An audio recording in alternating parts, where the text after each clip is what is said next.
Welcome to Murray Montgomery's Lone Star Diary. Murray is a published author and syndicated newspaper columnist. He writes nonfiction stories about the Old West, most of them about cowboys and pioneers to the Lone Star State. Other true stories with an Old West flavor from all parts of America will also be included from time to time. Murray has been writing for some 20 years for the online magazine, Texas Escapes. So sit back and relax, and enjoy these true stories of old Texas. Now, here's Murray. Well, howdy folks, I'm glad to be back with you again on this edition of Lone Star Diary. And I wanted to take a few minutes to share another one of these stories about cowboys in Texas. And this is from the book, The Trail Drivers of Texas by J. Marvin Hunter. And this story is about Mr. Henry Fest of San Antonio, Texas. And he writes this in his submission to the book, a little bit about his life. And I quote, "My father, Simon Fest, and mother, Mary Fest, were married in France in the fall of 1845 and immediately started for the United States, a journey which lasted 3 months and 15 days, landing at Indianola, Texas. From there they came with the Castro colony, locating at Castroville on the 11th day of February 1846, where they first stopped for about 2 months. Then came to San Antonio, where my mother followed the occupation of seamstress at the same price of 50 cents a day, doing such work for the Brackett's and Mavericks and Nate Lewis and Gingenetti and other citizens that were here at the time who could afford such luxury. With such accumulations as they could make, above expenses of maintenance, my father acquired a yoke of steers and an old wagon, which he used for hauling hay, cut with the blade, and selling to the government for the use of the soldiers then stationed here. Meantime, he bought a lot on Main Avenue, the Aquia Street, for which he paid $50, and he erected a log cabin with a tully roof and began to live at which he sold home. As time went on, he began buying cows and trading with the Indians for hides they brought in, which he sold to Mr. Gilbrew, the local hide dealer. After accumulating more cows than could be accommodated in the village, he acquired land at the head of the river, where Alamo Heights is now, and went back into the hay business for the government. In 1852, a colony of relations was made up, with whom he went down to Prairie Chicken's Paradise, Calinas, where he followed the cattle business, remaining there after all the balance of the colony had dispersed except himself and his only neighbor, Simon Reeder, and at which place, the Fest Ranch, I was born on the 9th day of May, 1856. He stayed there until 1859 and moved down on the Atacosa Creek, 2 miles east of Pleasanton, where it's called until yet the Fest Ranch, where we lived all during the Confederate War. Father, having become a member of Captain Tom's company of Indian Scouts, and remained with it until the war broke up, while we had to get along as best we could in his absence. The family consisted of mother, 6 children, and 2 orphans Father was raising. The children, large enough to work, engaged in enlarging the little field farther and had begun to open up before entering the service, each one doing his bit. The family ran the ranch, cultivated the land, harvested the crops, cared for the livestock, in addition to doing a variety of things for use and comfort that only pioneers know how to do with skill and success. Among those other things were they burned their own lime, dressed the hides, tanned them with live oak and mesquite bark, while the mother made the shoes for the family and for the neighborhood, made hats of coonskins, and still find time to spin the wool clipped from our own flocks, which was woven into cloth on the neighborhood loom. The cloth was dried and dyed with a weed called indigo that grew in the creek nearby, and my mother made into clothes for herself and her children. The important matter of food was well looked after. With plenty of meat and field produce, there was no need to go hungry. But the things that go with it, coffee, yes, we had coffee, made out of corn, acorns, and sweet potatoes, while honey was used as a substitute for sugar.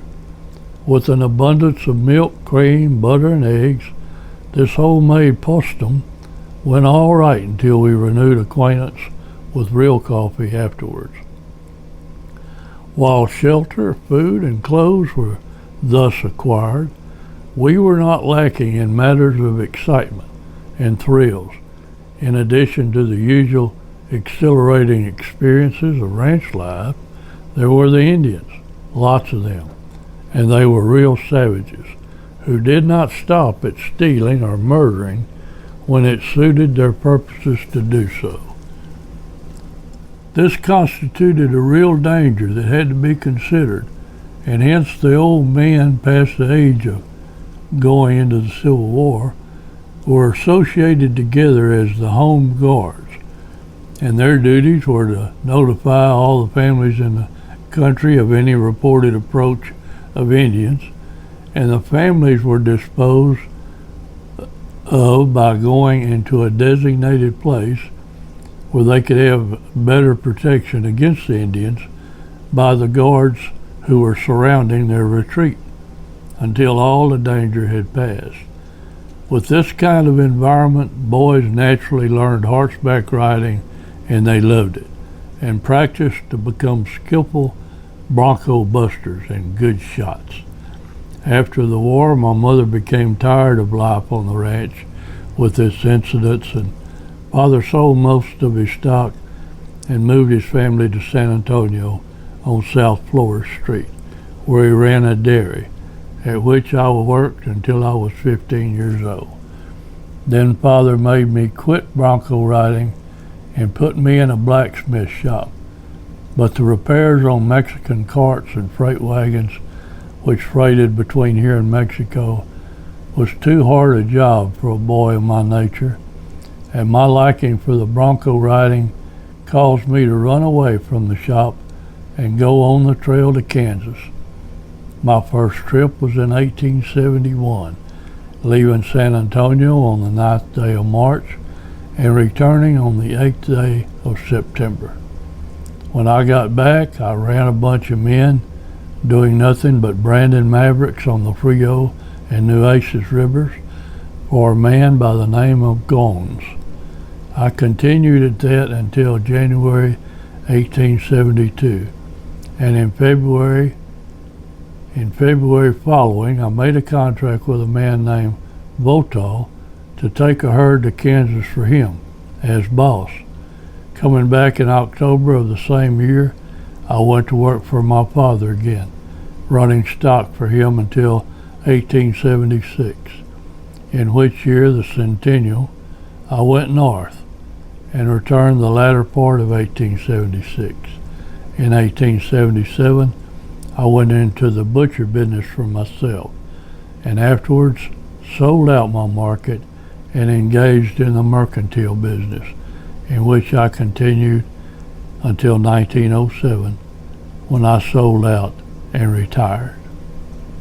And this is Mr. Henry Vest, which his family were French, and they landed at Indianola on the Texas coast in the 1840s, 1846 to be exact, which was only 10 years after the fall of the Alamo. So Henry Fest, he saw some history. He saw a lot of history being made and rode that trail up to Kansas. And his story just gives you some idea of the hardships of the pioneers and how they managed to maintain and deal with all circumstances. And before the Civil War, after the Civil War. But it was the cattle. It was the cattle folks that made Texas what it is today. And these men that came back from the Civil War in 1865, Texas was overrun with wild cattle in the mesquite brush and everywhere you can imagine. And these men were smart enough to go after these cattle, and they built vast herds and shipped them to Kansas, to the market there. They picked them up by rail and took them to the Yankees in the East, in New York, who were just wishing and praying for good Texas beef steaks. And these cowboys provided that for them. And it turned out to be a massive business that built these old homes in Texas. If you ever make it to Texas, visit places like San Antonio and one place in particular, Gonzales, Texas, where the first shot was fired for independence in the Texas Revolution. Gonzales is a town of about 7,000 population, and you can't drive a block without seeing a historic old home that was built from the money of these ranchers. So I invite you to come to Texas, all you folks that listen around the world, and we're lucky that we have quite a large audience that listen in down under and Australia and everywhere. I mean, Canada. I'm amazed sometimes when I look at the demographics of who's listening to Lone Star Diary, and it makes me mighty happy. And as always, I'm real happy to promote the state of Texas and the cowboys that built it to what it is today. So friends, I appreciate you listening to this. I hope you'll come back, and I hope you'll share this with other folks and let them learn a little bit about Texas. But once again, I'm mighty thankful for you, glad for you listening, and I hope that you'll listen to the next episode, which hopefully will be coming up shortly. In the meantime, I'll just tell you goodbye from the Lone Star State, and God bless Texas. Goodbye, everybody.